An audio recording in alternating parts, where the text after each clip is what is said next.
Hey, sickos. I'm LJ. And I'm Toe. And this is Say Psycho right now.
Hello, welcome. Welcome back to the pod. Last week we continued our Florida Man series. Yes, we talked about Carl Tanzler and... Thank you for jumping in because I already forgot his name. No problem. Okay. Creepy Carl. Yeah, he was a real creeper. And today we have another doozy for you guys. I guess I just really know how to pick them. Clearly. I don't know what else to say for myself. I don't intentionally pick the biggest lunatics I can possibly find. It's just like I kind of like scroll for ideas, and I'm like, I pick one, and then I start like eeny, meeny, miny, psycho. Right, objectively, that's exactly what I do. And then I start getting down the rabbit hole of research, and I'm like, God, this is fucked up. These people are going to think I'm an absolute sociopath. Yeah. But at that point, you know, I'm in too deep to quit, because I can't stress this enough to you guys. Each episode, the research, it can be a lot sometimes, especially when you have, you know, conflicting reports. And you're having to, like, verify sources. And, I mean, some are easier than others, but it can get hard, and it can get emotionally draining, too. I know for myself, personally, I tend to have to take breaks every, you know, hour, 2-3 hours, because it's draining when you're researching sickos all day. Not that we don't love doing it, but anyway, I digress. Sometimes you're just in too deep to quit when you realize, like, this is really fucked up. So, without further ado, today we are going to be covering the story of Amelia Dyer. And this kind of... I mean, we're mostly covering her story, but this also covers a bigger story in a way of a secret little industry that was going on in Victorian era England. Okay. Which we're going to get into in just a second. So, to start off, just a little bit of background information. Amelia was born the 5th child in her family. She had 3 older brothers, 1 older sister, and a younger sister. Both of her sisters sadly passed away at the ages of 6 years and a few months old, respectively. Mm. They were born in a small village called Pile Marsh, I'm probably saying that wrong, just east of Bristol in England. She was the daughter of Sarah and Samuel Hobley. Samuel was a master shoemaker, and Amelia learned to read and write as children do. This is because, you know, at the time, her father had a good trade and was able to pay for her education, which was a big deal back then. Right.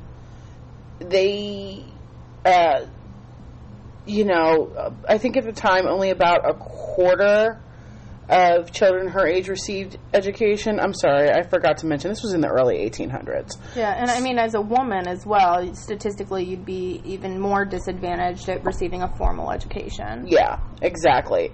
So she learned to read and write, and she developed a love for literature. You know, she had a pretty good childhood up until, you know, unfortunately, it wasn't all rainbows and sunshine. Sadly, her mother suffered from mental illness caused by typhus. And I attempted to do some little side research on this just to get an idea of what that might have looked like. Right. And unfortunately, I wasn't able to find out a whole lot, but it's from the gist of what I gathered, it seemed to be hallucinations and violent fits. It was rough. Right. And, you know, she would have witnessed all that, and being the only girl left in the home would have more than likely been responsible for a lot of her mother's care. And she cared for her until her death in 1848. Researchers did later point out that this may have given her a particular understanding of people suffering from mental illness, and that's going to become important later on in the story. Okay. So after her mother's passing, Amelia lived with her aunt in Bristol for a short period of time. And then she began an apprenticeship with a corset maker. And by the age of 24, she was out on her own, and she met and married George Thomas. George was 59, and they actually both lied about their ages on the marriage certificate to kind of close the gap. Wait, what? She was 24 and he was 59. Okay, thank you. Yeah, so they both lied. Like I said, on the marriage certificate to kind of reduce the gap. George claimed to be 48 and Amelia claimed to be 30.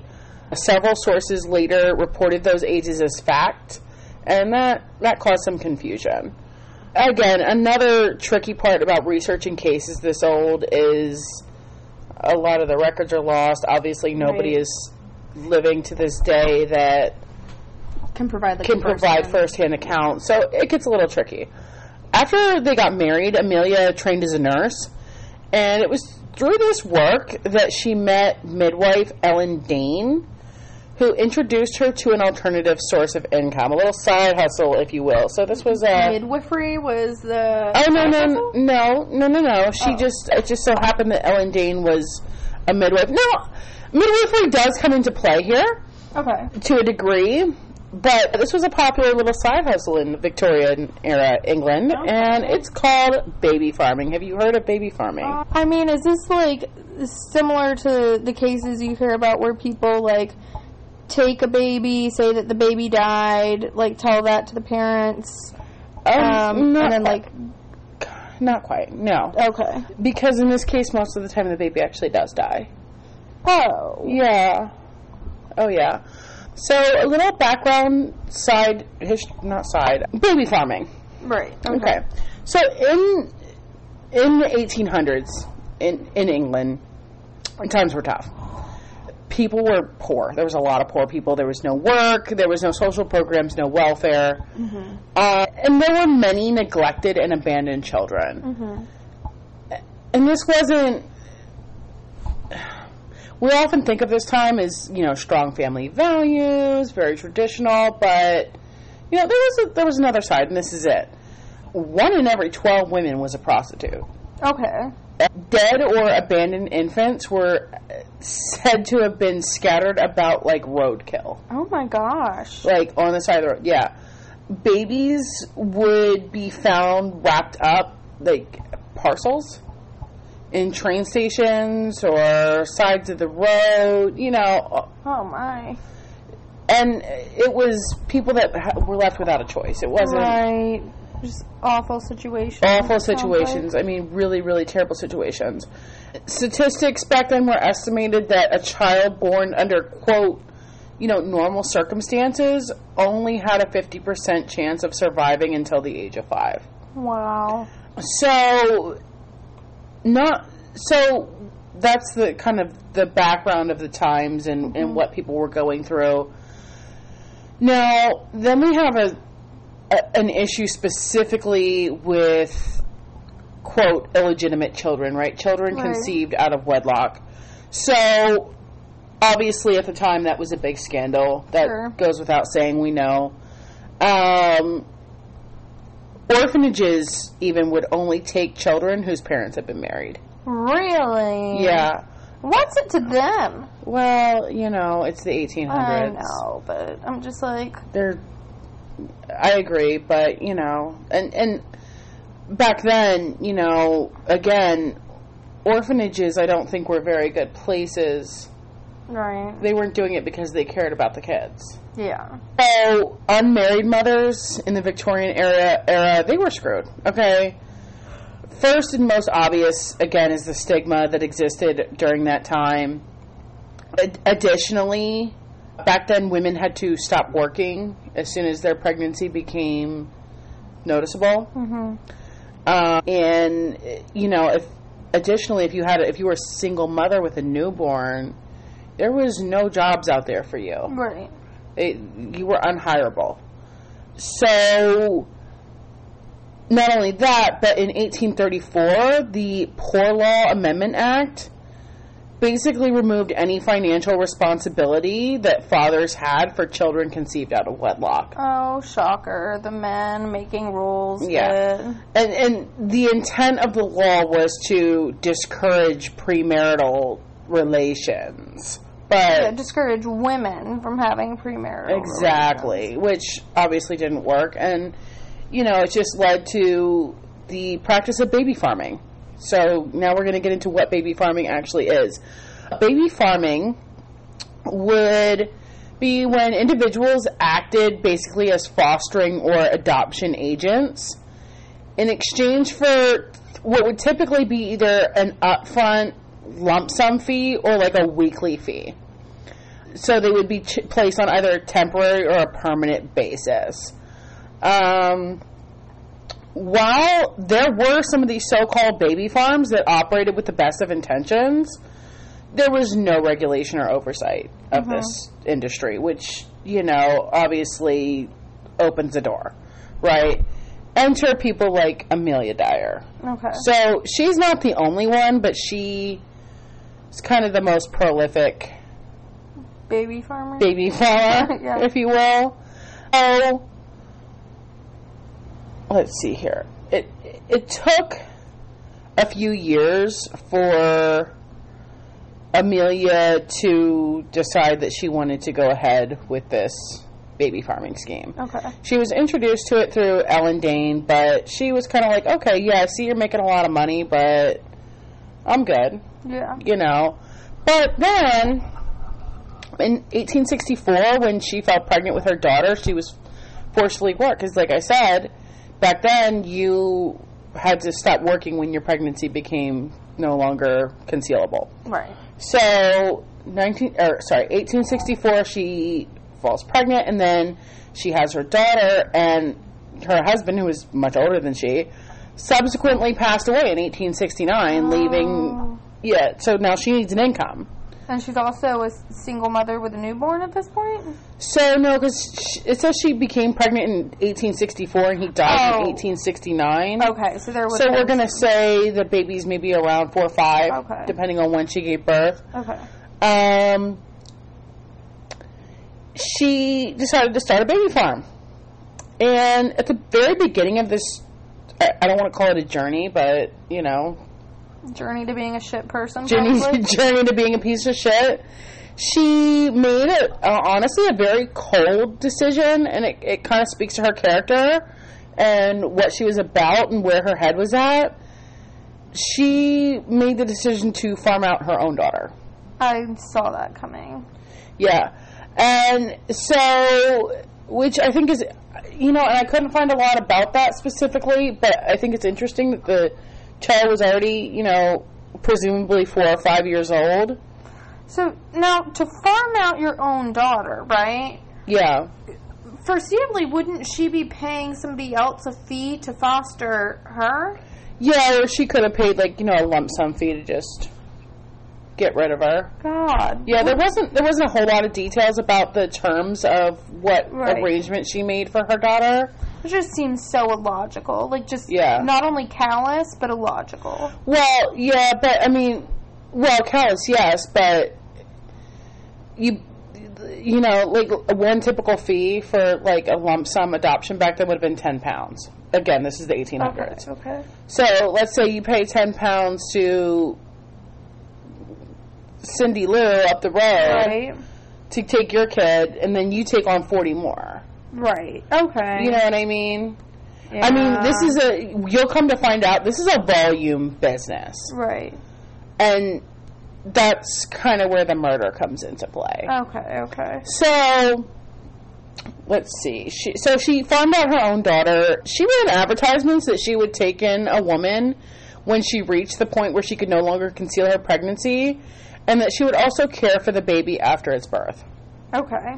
So she was also kind of running a little bit of a, unwed mother's boarding house type of situation. And that's also where the midwifery comes into play. That checks out. She was trained as a nurse and a midwife. Mm-hmm. So, she's presumably qualified. Yeah, and you could see where this might appeal to women that were trying to give birth to these illegitimate children outside of the the scrutiny of the public eye. Right. So she would see the mother through to the birth again, and then she would take the child and keep them either weekly or permanent, depending on which, arrangement they chose. Yeah. So she would also respond to advertisements that were ran by mothers. So the mothers would also run advertisements seeking this type of service. Again, this was a very popular business, so to speak, during those times. And was it considered a legitimate and lawful business at the time, even though there was no oversight? So, eventually there was a way to register as a caregiver for what they called these children were nurse children. Okay. The ones that were being sort of fostered, so to speak. Okay. And it's unclear at what point that kind of became a thing during this whole process. Okay. I think at first it was unregulated. There was nobody, like it's not illegal, but we're not like overseeing it either. Yeah, exactly. And then I think it kind of became such a popular business model that somebody was like, okay, well, we gotta do a little something. We gotta do a little something about this. But I couldn't find any information on when exactly that transition occurred. So, here's the thing. So, they would often try to get the moms to choose the kind of lump sum fee plan where they just gave the kid away. And the thing is that this one-time fee was not enough to sustain a child for very long. Yeah, I was thinking that, and that's probably why. And often the mothers would also, I think, be required to provide clothing for the child as well. Mm-hmm. So the only way to make a profit would be to consistently underfeed the children, ultimately resulting in their demise. Some of the babies left in the care of Dyer were delivered, so she would outsource this as well. And again, like I said, a volume business. So there were other women that she would take these children to, and it was said that oftentimes they were on the brink of death when they got there. Oh, God. Yeah, so it's really bad. So one of the women who she would outsource to, so to speak, was a woman in London, and her name was Margaret Waters. And it was here that they were essentially left, the babies were essentially left scattered about on couches or stuffed into filthy cribs and inevitably starved to death. It's said that they used drugs, specifically opiates, oh my God, to suppress the hunger cries. Oh, that's so heartbreaking. This is rough, guys. This is a rough one. Love babies. I know you do. They're so sweet and innocent. They are so sweet. And they have little toes. They do have little toes. And little fingers and little noses. And I know. I want to feed them all. Are you good, bro? No. But keep on. Okay. Just hang in there. Okay. It's okay. You wanna do a mouse country story after this? I already told the mouse country. So it's okay. Just keep going. Okay. Keep going. I'll hang in. Alright. Police discovered this house of horrors in 1871. Waters was, at the time, arrested, tried, and executed. Good. Yes. We love that. At this time, the baby farming industry was in the hot seat. Good. Many of the people that Amelia dealt with, so to speak, were going into hiding. Meanwhile, Amelia did her best to evade prosecution. She always used not always, but more often than not, I believe, used false names to conceal her identity. She knew it was only a matter of time, though, before the authorities caught up with her. She immediately stopped running advertisements, and for a short period of time, she even returned to her nursing career. In 1877, however, by this point she had remarried, and her new husband, William, lost his job. And by the way, she did eventually have 2 other children. Get out of here. Oh, yeah, she did. The way my head just popped up, like, you're kidding me. Mm-hmm, yes, ma'am. So, in order to support her family, Amelia Dyer is, back on her bullshit. So, gradually, as she took on more and more babies, more and more died. She found new people to pass some of the babies on to, and it is said that many of them were already on the brink of death. We know this. Eventually, she was reported to the police. Now, there are conflicted reports about who did this. Some sources claim that it was one of the women to whom she passed on a sickly child. Okay. And some sources claim it was a doctor who became suspicious after being called to pronounce one too many infant deaths.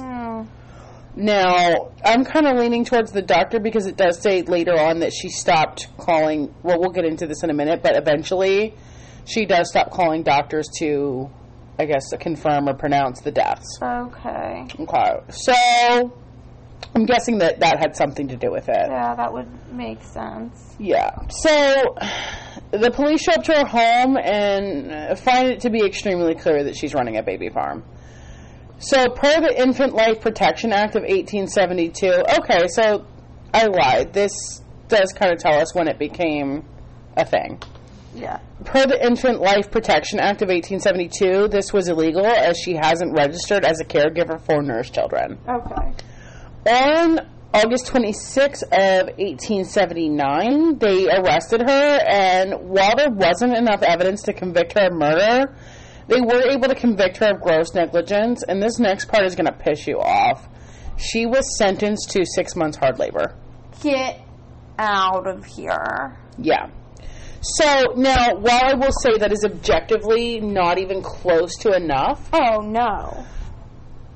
From what I read, apparently this hard labor sentence that they would get back in these days was pretty gnarly. And the experience was said to have, quote, broken her. Supposedly. She deserves worse. Yeah, well, I mean, she jumps back on her bullshit pretty quick, so she couldn't have been that fucking broken. She could have been broken harder, is all I'm saying. Agreed. And she will be, eventually. Okay. She returned home in February 1880. And in March... we're skipping way too far ahead. So, after she returned home in February 1880, she resolved to do anything that she needed to do to not get caught again. I mean, besides stop killing babies. Yeah, that would be the logical That would be the logical choice, but, She used multiple addresses and aliases and just about... and dodged mothers who were desperate for updates on their babies. She stopped using a doctor to come and confirm the deaths of the infants and instead began disposing of the bodies herself in the river. Now, this is where the facts about her mom kind of come into play. So, she spent some time in asylums, and this is said to have always occurred around a time that seemed very convenient for her to disappear. Mm-hmm. And it's believed that having watched her mother and having been a former asylum nurse herself, she kind of knew how to play the part. Okay. Most of the experts, the sources, the historians that I've read, they do not believe she was crazy. Right. She was faking crazy. She was just a really shitty fucking person. Okay. And so, it's hard to know how many total victims were killed by Dyer, but it's estimated to be in the hundreds. Oh. Yeah. Several.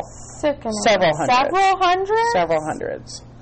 In January of 1896, Dyer was introduced to Evelina Marmon. Marmon had placed an ad in the local paper looking for a, quote, respectable woman to take care for her daughter. Which, you know, from what I read in those days, it feels like the only qualification to be a, quote, respectable woman to care for a child was that you had to be married. I mean, that was literally it. Yeah. You had to find some sorry sucker to wipe you up. Not confused with our disrespectable womanhood over here. Honestly. Well, you were married. Yeah, but I'm a widow. Just a lowly widow now. Well, that's a respectable way to be unmarried, I feel like. Like, it wasn't your fault. Yeah, I still have 2 children out of wedlock, so I'm like a disrespectable widow. Yeah, she's been through a lot. We've seen some shit. We've seen some shit over here. Anyway, she was respectable. Supposedly, quote. So she placed this ad looking for this respectable woman. And coincidentally, there was another ad located right next to hers. And the ad read that they were a nice married couple with no family looking to adopt a baby with a nice country home. And they only asked for a £10 fee. Guess who placed the ad? Stop it right now. Oh, I'm not going to stop it. Oh. It was Dyer. So, but she placed the ad under the alias Mrs. Harding. And so, Marmon wrote to Mrs. Harding, and Mrs. Harding wrote back. And this is the quote, direct quote from what she wrote. She said, "I should be glad to have a dear baby girl, one I could bring up and call my own." She continued, "We are plain, homely people in fairly good circumstances. I don't want a child for money's sake, but the company and home comfort. I and my husband are dearly fond of children, and I have no children of my own. A child with me will have a good home and a mother's love." Bet, right? Like, not even her own children could have that, but okay. Exactly. Okay. I wanted to pay a more affordable weekly fee, but Dyer insisted on the upfront lump sum fee. Marmon was backed into a corner, pretty much, so she reluctantly paid the fee and handed over her baby girl. Doris was the little girl's name, by the way. A few days later, Dyer sent Evelina a letter saying that all was well, and she responded, but heard nothing after that. Amelia did not go home as she claimed she was going to do. She instead traveled to London to her daughter's home, and this daughter would be not the one that she gave up, but one of her children.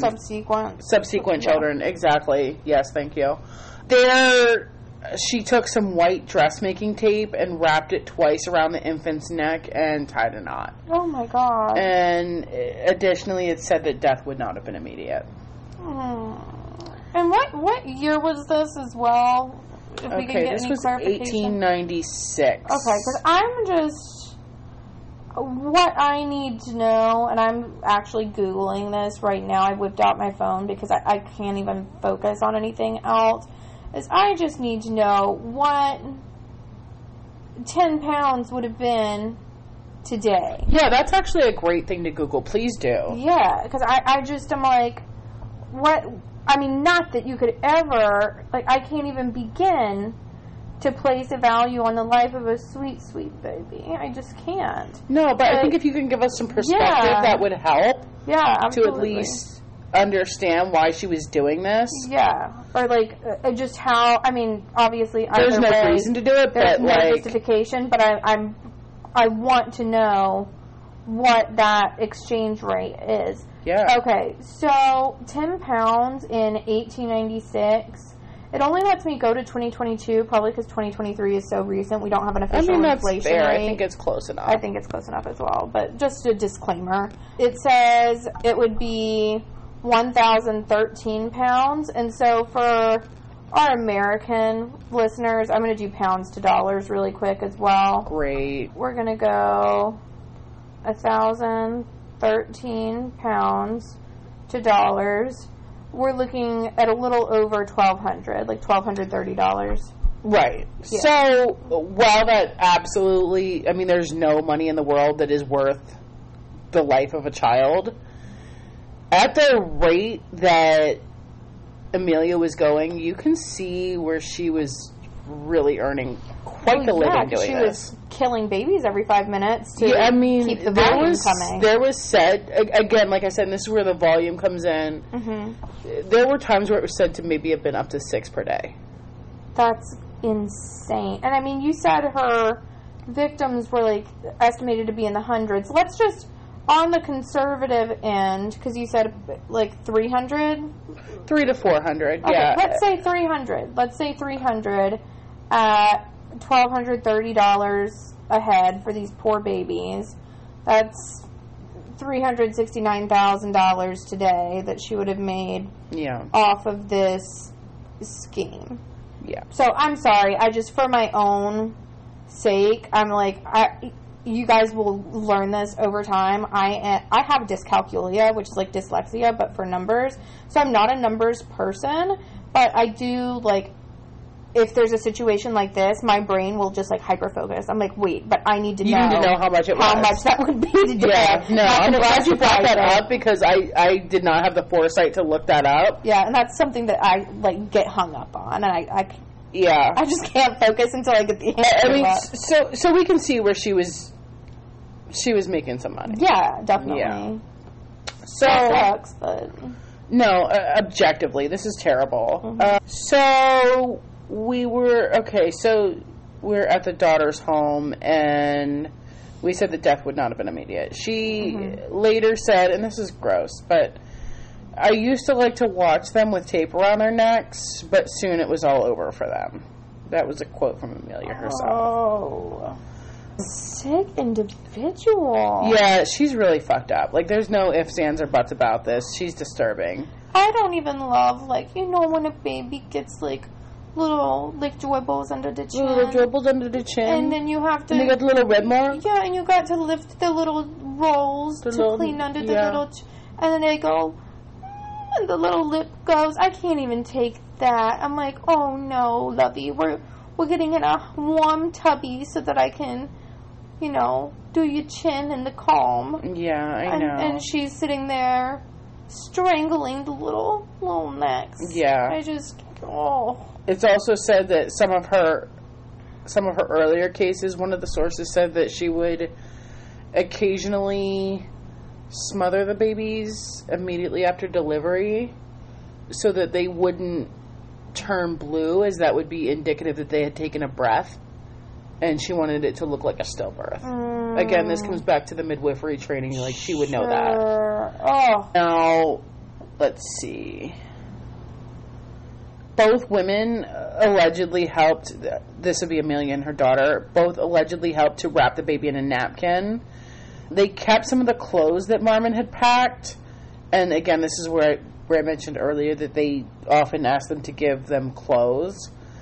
And it said that Amelia paid her rent to the landlady and gave her a pair of child's boots as a present for her little girl, and the rest of the clothes were destined for a pawnbroker. So that was the other thing. They would apparently pawn these children's clothes, which today would be really a stupid thing to do, but I guess back then there was some money in it. Okay. Like, if you walked into a pawn shop today with baby clothes, they would look at you like you were fucking nuts. Yeah.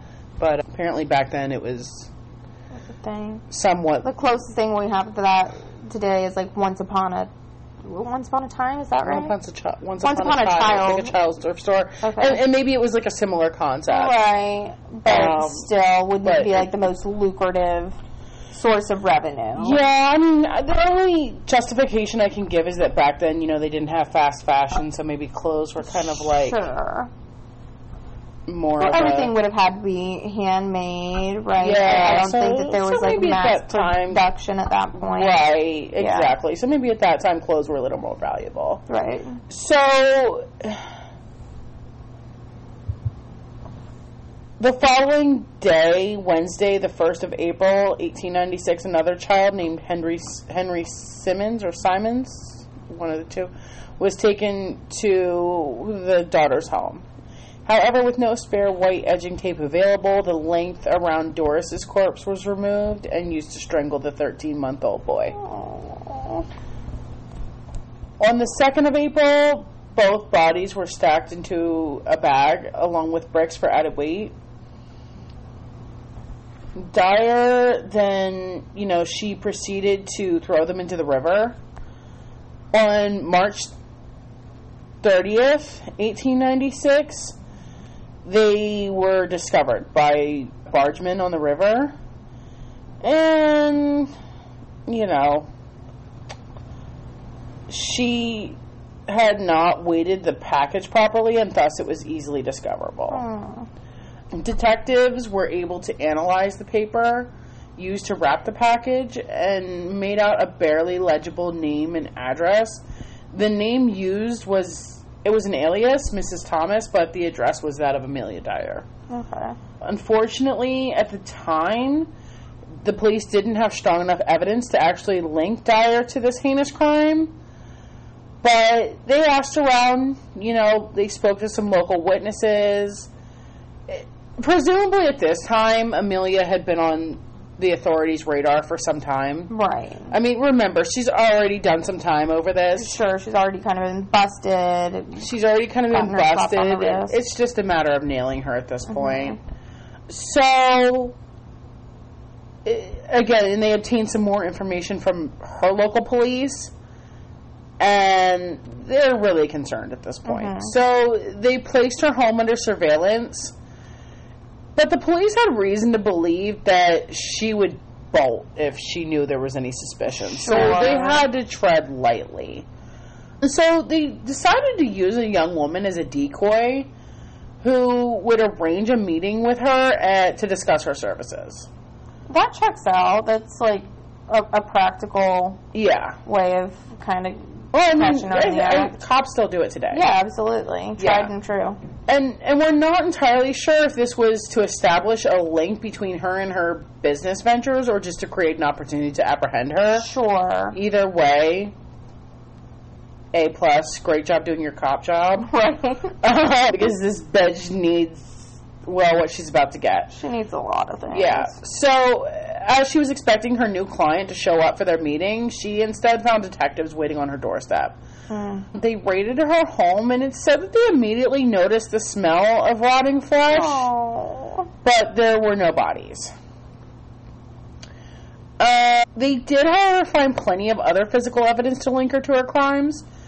These included the white edging tape, telegrams regarding adoption arrangements, pawn tickets for children's clothing, receipts for advertisements, and letters from mothers seeking updates about their children.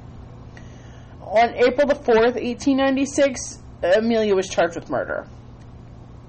6 more bodies were discovered in the month of April, including little Doris Marmon. Aww.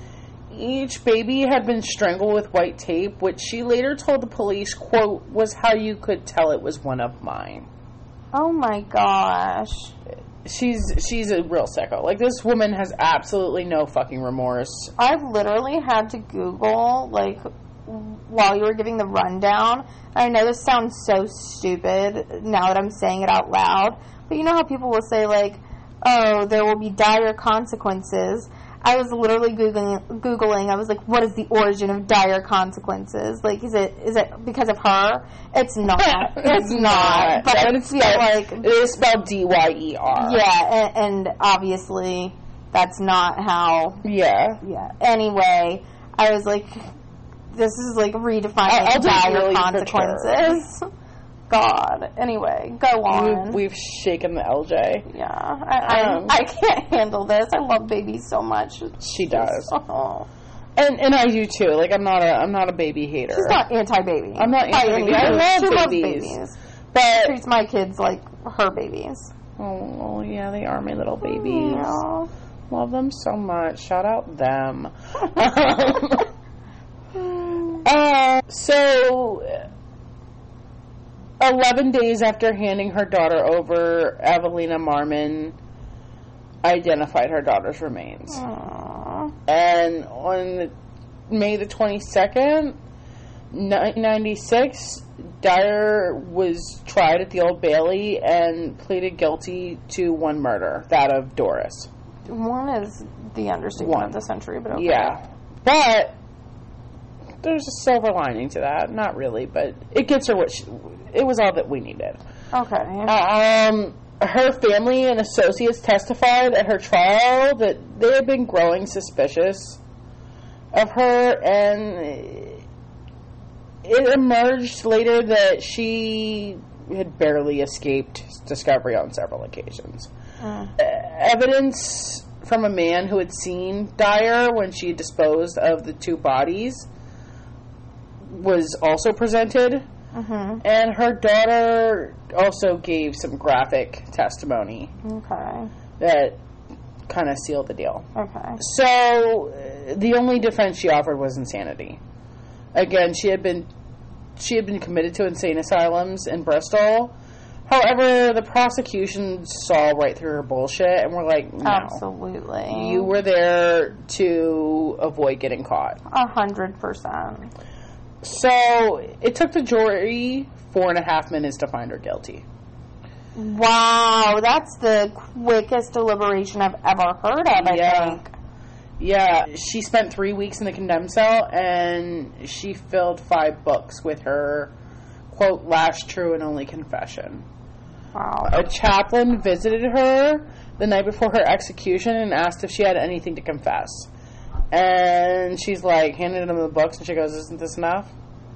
Wow. So, she was actually also subpoenaed to appear as a witness in her daughter's trial. So her daughter was charged as well. Okay. But didn't her daughter testify against her? Well, that could have been... We don't know which kid... Oh, okay. ...did what, so... Okay. And she might have also testified against her. We don't know. Okay. You know, but... I don't know if they did plea deals back then. Maybe that was a thing. I mean, it's obvious that Amelia was the star of the show here. Sure. So, but she was subpoenaed to appear as a witness in the trial that was actually set for a week after her execution date. However, it was ruled that she was actually already legally dead once sentenced, and therefore her evidence would be inadmissible. She was already legally dead once sentencing. I mean, I'm not mad. I'm just confused. Honestly, kind of makes me smile a little bit. I'm not gonna lie. That was so petty. Yeah, she's already legally performed the stop it. She's dead to me. Absolutely. Good riddance. So her execution was not delayed. Okay, great. Then the night before her execution, she actually heard that the charges against her daughter had been dropped. Which, I mean, I don't know about that. I mean, hate that. But she was hanged on Wednesday, June 10th, 1896. And she was asked on the scaffold if she had anything to say. She said, I have nothing to say. And her ass was dropped at 9 a.m. precisely. On the dot. On the dot. And that, friends, is the story of Amelia Dyer. I hated it. I hated it too, but... You did a good job, but I hated it. Thank you. Thank you for acknowledging my great job. Anytime. You know who didn't do a great job? Amelia Dyer. I could think of like 50 jobs she could have done better. So many different jobs. Yeah. Honestly, like, plumber, garbage person, prostitute, yeah. Literally, like... We support sex workers here. Absolutely. At the pod. She could have been a teacher. We love a good victimless crime. Well, we don't think it should be a crime, but that's another story for another time. Yeah. I'm just going to keep rattling off careers at this point. Yeah, literally anything. Corset maker. She had a future. She had a future in the corset industry. Oh, but how about nurse, midwife, who doesn't kill people? Yeah, that would have been a great choice. Those would have been solid career options. But she chose to be a baby farmer. So, hate that. I know that this is like a major side note, but I just need to let you know this, and the people know this, because this is funny. So my oldest class, they are hatching chickens right now, as you know, like baby chicks. Yeah. And their first chicks hatched over this weekend and today. Yeah. And my oldest told me when we were driving. She's been getting emails about these fucking chickens for the past 3 days. Okay, that was really dramatic. I've only gotten 2 emails. One was a birth, and actually 3. One was like, there's a crack in the first egg. The second one was, a chick has been born. Her name is Dominga. And then the third one was, the chicken's baby shower will be tomorrow. I'm just like, is this what I have to look forward to in parenthood? Is this what school is now? Do we email you about chicken baby showers? You know what? I don't even care, because B was so excited when I got her from school. Of course she was. She's an animal person. She is, and she was just telling me all this chicken information. And I asked her, I was like, well, what happens when the chickens get to be a little bigger? Like, what's your school's plan? And she's like, oh, some of them will go to a different home, and the rest of them are going to go to our school's peace garden. And she pauses for a second, and she goes, won't be a peace garden anymore. Bark, bark, bark, bark, bark, bark, bark. So from baby farm to chicken farm, we're going to leave you on that lighter note. Yeah, that was a lighter note to leave off on. Yeah, I feel like we needed it. You deserved it. You guys deserve that. If you guys stuck this one out, thank you for riding this one out with us. This was a tough one. It was. Yeah. So, I'm going to try to stop picking, like, total lunatics for, like, a little while. Actually, you know what? I can't even promise anything. I got a couple screws loose in the noodle, or a couple ideas. Both. Well, no, I've got a couple juicy ones lined up that I kind of started but didn't finish, and I need to finish. And I've got some lined up that are, like, interesting, but not completely volatile, I guess. I don't know. Yeah. We have a true crime podcast. We have options. I have one coming up for you guys that actually doesn't involve any murder at all. Ooh. But it's a spooky one. It's more like spook. Spook. It's more spook. So that's actually going to be my next one that I'm recording. Great. So you guys will have that to look forward to. It's kind of like a palate cleanser, if you will, a spooky palate cleanser. Okay. But yeah, Toad, do you want to do our little social? If you have an episode idea that you'd like us to cover, you can email us at saypsychorightnow@gmail.com. We're also on Instagram at saypsychorightnow, and TikTok pending. We have it, but there's nothing there yet as of this recording. Correct. And Patreon as well. You can support us on Patreon if you feel so inclined. Our tiers start at $3 a month. And we also have $10 and $15 a month options. And if you choose the $10 or $15 a month option and you subscribe for 3 consecutive months, you will get a little sneaky treat from us to your house, which is less creepy than it sounds. Absolutely. It is a sticker. It is a sticker, I believe, with our logo, right? Yeah, I like sneaky treat better, but sticker does sound less like we're going to show up at your home and take you in the night, so points for that. Okay, with that being said, we will see all you lovely people next week. Bye! Toodaloo!